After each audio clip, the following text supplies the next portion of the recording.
Kumusta mga kaibigan? At sa episode na ito ay babahagi ko sa inyo ang history ng Toyota Fortuner.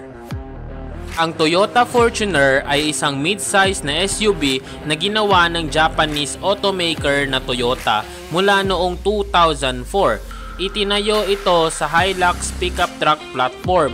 Nagtatampok ito ng 2 o 3 hanay ng mga upuan at available sa rear wheel at 4-wheel drive. Ito ay bahagi ng IMB project ng Toyota para sa mga umuusbong na merkado.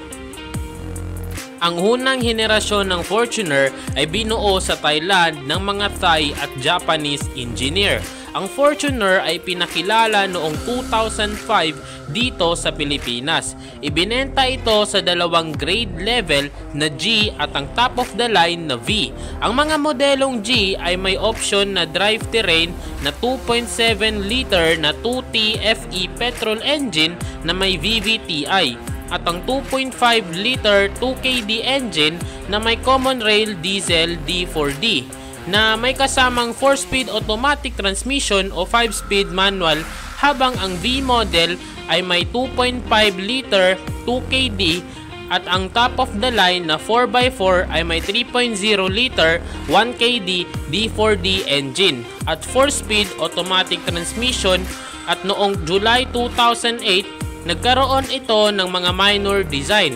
Ang Fortuner ay nagtampok ito ng bagong projector headlamp at grille, electronic adjustable drive seat sa 4x4V model, electronic brake force distribution na may brake assist.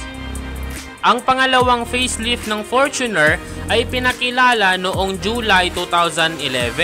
Ang front fascia ay ganap na binago gamit ang isang bagong fender, hood, grille, headlamp, tail lamp, bumper at fog light housing. Ang rear garnish plate ay binago din. Ang mga pagbabago sa mga gilid ay kinabibilangan ng bagong mas matalas na fender flare, LED integrated side view mirror at mga gulong na muling idinisenyo katulad ng 2012 Hilux, pati na rin ang interior.